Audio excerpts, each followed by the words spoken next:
అందరికీ నమస్కారం అన్న. బూతుల జేసీపై పోరుబాటు అంట. సాక్షి పేపర్లో స్పెషల్లో రాసినాడు. అదొక పేపరు, దానికి ఒక క్రెడిబిలిటీ. ఏమంట వాడు రాసేది వార్త ఏం రాసినాడంటే, ఏం పోరుబాటు చెప్తారన్నా మీరు? వాడు రాస్తాడు పేపర్లో, ఏమైనా బుద్ధి జ్ఞానం ఉందా? వాడు ఏమైనా జర్నలిజం గురించి తెలుసా? వానికి ఏమైనా పనికిమాలి నాకు టీ హోటళ్ళ కాడ మాట్లాడుకుంటారంట. ఏంది ఇబ్బంది చేసి ఇట్లా అట్లా అని. అవి వినపడినాయే టీ హోటళ్ళ కాడ. ఈయన రాలేదా? ప్రభాకర్ లేకుంటే తాడపత్రి లేదు, తాడపత్రిలో అంతా మళ్ళీ గలీజు నాయకుడు వచ్చారు, 5 ఏళ్ళు అండర్గ్రౌండ్ డ్రైనేజ్ నాశనం చేసిపోయినారు. అవి అవి రావా? ఇదే కనపచ్చిందేమో. ఏం మాట్లాడినాడు అసలు? ఎవరు ఏదో వైఎస్ఆర్సీపీ నాయకుడు గంగులు కూడా కేసు పెట్టట. ఎవరికి నాయకుడు? ఎవరి నాయకుడు? యా ఊరు అప్పుడు ఉంది? అసలు తాడపత్రికి మూలాల సంబంధం ఉన్నాయా వాళ్ళకు? వాళ్ళది ఈ ఊరా? ముందు తాడపత్రేనా? ఎవరెవరు వచ్చారు, ఏటాటి నుంచి వచ్చారు వీడికి? మీరు లక్షణంగా తాడపత్రి కడుపులో చేర్చుకుంటారు అందరినీ. లక్షణంగా బాగా వ్యాపారాలు పెట్టండి, 10 మందికి ఉపాధి కల్పించండి. అంతేగాని మా నెత్తనెక్కి తొక్కుతామంటే ఎవడీడు? యా ఊరోడు? ఎక్కువ మాట్లాడితే యా ఊరు నా కొడుకులు వచ్చి ఈడ మా నెత్తనెక్కి తొక్కుతారా?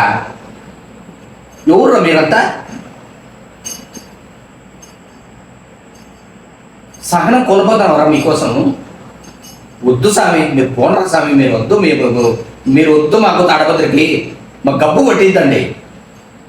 కుమ్మరి, కమ్మరి, వైశ్య, బ్రాహ్మణ, కమ్మ, రెడ్డి అందరం వీడు అన్నదమ్ములాగా ఉన్నాం మేము. యా ఊరు నుంచి వచ్చి మా ఊరిని నాశనం చేయొద్దండి అన్న. మీకు పదాభివందనాలు చేస్తే ఎవడు గబ్బులు కడకేశవరెడ్డి? ఎవడు యా ఊరు పుట్టకొచ్చినాడు? ఈడు వచ్చి తాడపత్రులు వచ్చి ఈడ దందాలు చేస్తా, మేము వచ్చి ఆసుపత్రి. ఎవరు అభినుడు? ఎవరు అసలు నాకు అర్థం కాలే. వైఎస్ఆర్సీపీ నాయకుడు అంట. నేను లేరా తాడపత్రిలో?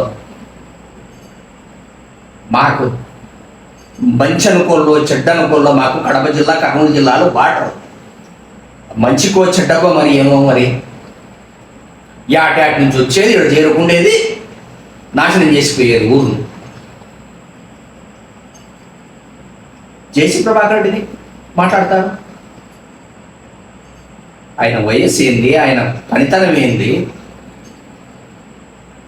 నేను మాజీ ఎమ్మెల్యే గారి గురించి, విశ్వేశ్వరరెడ్డి గారి గురించి మాట్లాడదలుచుకోలే. ఆయన కూడా మాట్లాడుతున్నాడు. ఏం మాట్లాడినాడు? నువ్వు డెవలప్ చేసినావు అని చెప్పి నువ్వు ఇష్టానుసారం మాట్లాడంటే మీరు పోవచ్చు సార్.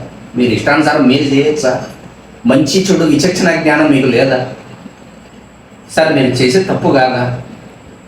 అగ్నితో చేరిన ఇనుము కూడా సమ్మెట పోట్లు తప్పవు. మీరు మంచోళ్ళే. ఆయన ఎప్పుడు మిమ్మల్ని ఏమనలేదు. మీరు మంచోళ్ళు. విశ్వేశ్వరరెడ్డి కమ్యూనిస్టు యోధుడు. మీరు మాకు కూడా తెలుసు, చిన్న కార్యకర్త నాకు కూడా తెలుసు.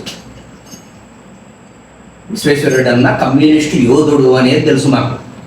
మీకు ఈ పొద్దు మీరు వేరే పార్టీలో ఉండొచ్చు, అది మీ వ్యక్తిగతం.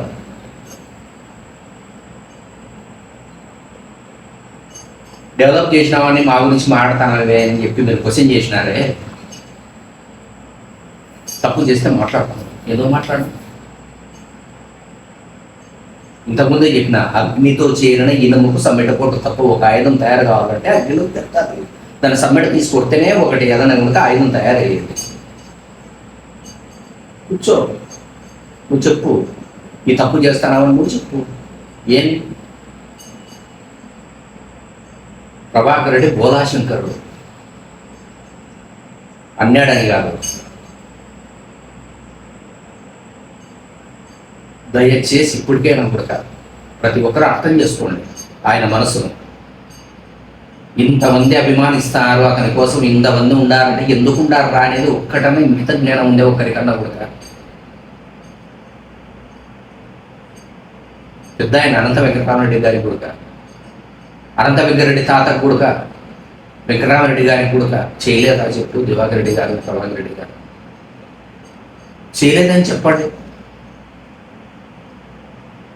వాళ్ళతో పనులు చేయించుకొని అన్నీ చేయించుకొని ముందు వాళ్ళని మాట్లాడితే ఎట్లా డిఫరెంట్ తాడుతుంది.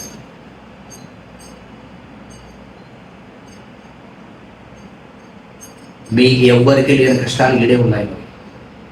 ఈ వయసులో అంత కష్టపడతానంటే మీరు కష్టపడతారు. మీరు టీషర్ట్ వేసుకుంటాడు, వస్తాడు, తిరుగుతాడు, పక్కన పోతాడు, 5 పోతాడు, వాటిలో తిరుగుతాడు. నిజంగా నాకు మేమంతా వేస్ట్ యూత్.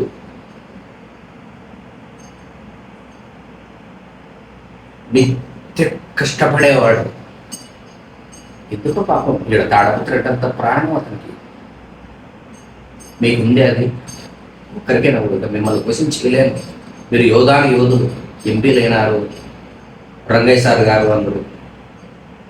సార్ మీరు చదువుకున్నారు, మీరు కూడా మంచి ఏంటి చెడు ఏందని విచక్షణ జ్ఞానం మనిషికి అనేది ఉంటుంది. ఎవరు అధినాయకుడు చెప్పినాడు వాళ్ళ మాటని మేము చేస్తామనే మాట కాదు సార్. మన బుద్ధి ఏమైంది సార్? మన బుద్ధి నేను మాట్లాడకపోతే నాకు నోరు ఉంది కదా అని తిట్టచ్చు అందరినీ, అది కాదు కదా సార్. మీరు చదువుకొని పెద్ద ఎంత కష్టపడే స్థాయికి వచ్చుంటారు మీరు.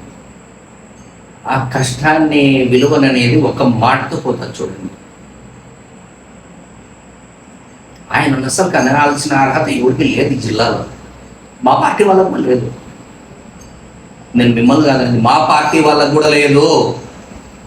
పదవులు కావాలా, మా పార్టీ వాళ్ళకు పదవులు కావాలా. కడిగి పారేస్తా, పదవులు కావాలా. వాళ్ళు ఎన్ని కద్దరు ఉండాలా, బ్రహ్మాండంగా ఉండాలా, ప్రజల కోసం పనులు చేయగల అనేది అది రోజు పడిచిపోతారు.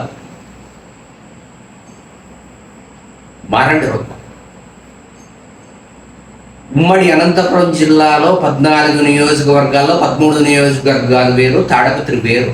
అదంతే. సంథింగ్ 2019లో సంథింగ్ మిస్టేక్ జరిగిందంతే. అది కూడా మేము కలిసాల్సింది. ఒక వ్యూహాత్మక తప్పిదం ఏమైనా జరిగిందేమో మాకు తెలియదు. కొన్ని చిన్న చిన్న తప్పులు జరిగింటాయి. ఓటం అనేది తాడపత్రులు ఎప్పటికీ రాదు జేసీ కుటుంబానికి.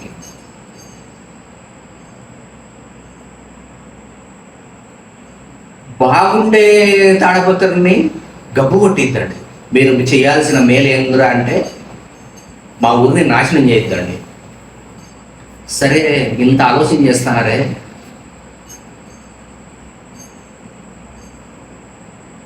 శ్మశానం ఒకసారి చివరి డెస్టినేషన్ ఏంది మనిషికి? శ్మశానం. నేను అనుకుంటాట, టీవీలలో చూస్తాంట, నాకు కూడా వైఎస్ఆర్సీపీ అనేది లేదు, తెలుగుదేశం అనేది లేదు. వైఎస్ఆర్సీపీలో పనిచేసే వాళ్ళని కూడా నేను గౌరవిస్తాను. మంచి అంటే మంచి అంటాం, ఏం తప్పదు. అంతిమంగా లబ్ధి పొందాల్సినది ప్రజలు. గౌతమ్ రెడ్డి అన్న మంచోడు, పరిశ్రమల శాఖ మంత్రిగా ఉండే. ఆయన ఒప్పుకుంటా ఎప్పుడు బదులు మాట్లాడే.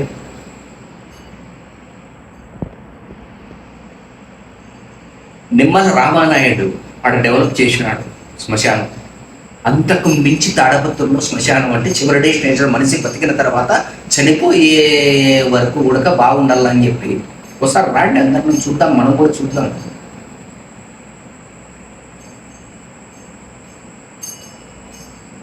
ప్రతి చెట్టు మీద తాడపత్రిలో ప్రతి చెట్టు మీద జేసీ ప్రభాకర్ రెడ్డి పేరు ఉంటుంది. ఓటికి వచ్చినట్టు ఇష్టాసారం మాట్లాడితే ఎట్లా సార్? మీరు అందరూ పెద్దోళ్ళు, మీరంటే గౌరవం సార్. వయసు మీద పడుతుంది, ఒకడు మాట్లాడతాడు, ఇష్టానుసారం మాట్లాడతాడు. ఆయన చిటికి వేస్తే ఎంతమంది వస్తారో తెలుసా? ముద్దన వయస్సు కాదు ముఖ్యం. కొంతమంది ఉంటారు లిజెండ్స్, వాళ్ళు లేస్తారా కూర్చుంటారా కాదు, ఒక బాల్ ఠాక్రే. ఆయన అంతే, ఒక శాసనం అంతే. కొన్ని పేర్లకు ఉండవు, అవి అయిపోచ్చేమి ఉండదు. ఒక బాల్ ఠాక్రే, కొంతమంది ఇట్లా పెద్ద పెద్దలు ఉంటారు. ఆ స్థాయి మనుషులు వీళ్ళు. దయచేసి ఆ సాక్షి పేపర్లో రాసిన వార్త మాత్రం కాఫీ షాపుల కాడ అనుకుంటారట, ఏంది బాయ్ తను ఇట్లా మాడతాడని. ఇదే కాఫీ షాపుల కాడ అనుకోనేది అది రాయొచ్చు కదా. బా ప్రభాకరుడు లేకుంటే తాడపత్రం లేదురా, ఈ డెవలప్మెంట్ వేరే వాళ్ళు వస్తే నాశనం చేస్తారని ఇది కూడా రాయొచ్చు కదా. నాణ్యానికి రెండు వైపులు ఉంటుంది, రాజు ఇది ఒకవైపు ఇది ఉంటుంది, ఆ రెండు రాయల్లా. ఒకసారి మీడియా ఇంకొకసారి పనికి మాలినవి పెట్టద్దండి, పనికి మాలిన వార్తలు రాయొద్దండి. ఎందుకు చెప్తానంటే ఒక క్రెడిబిలిటీ, ఒకటి విలువలు, విశ్వనీయతలు ఉండాలంటే ఎవరికో చెప్పండి. ఈ కాలంలో అందరూ చదువుకున్న వాళ్ళు ఉన్నారు, ప్రతి ఒక్కరికి చదువచ్చు. మీరు ఇంత పెట్టి ఇట్లా రాసినంత మాత్రాన ఎవరు నమ్మరు. ప్రతి ఒక్కరూ ఉత్తేజంతో ఉత్సాహంతో ఉన్నారు ప్రజలు, ఎవరిని ఓటేయాలా, ఎవరిని గెలిపించుకోవాలా అనేది. దయచేసి ఇలాంటి వార్తలు, ఇలాంటి ఫేక్ మాటలు మా వాళ్ళు తాడపత్రులు ఎవరు నమ్మరు. మీకు చెల్లుతాదేమో ఏడన్నా వేరే సాట, ఈడ చెల్లదు.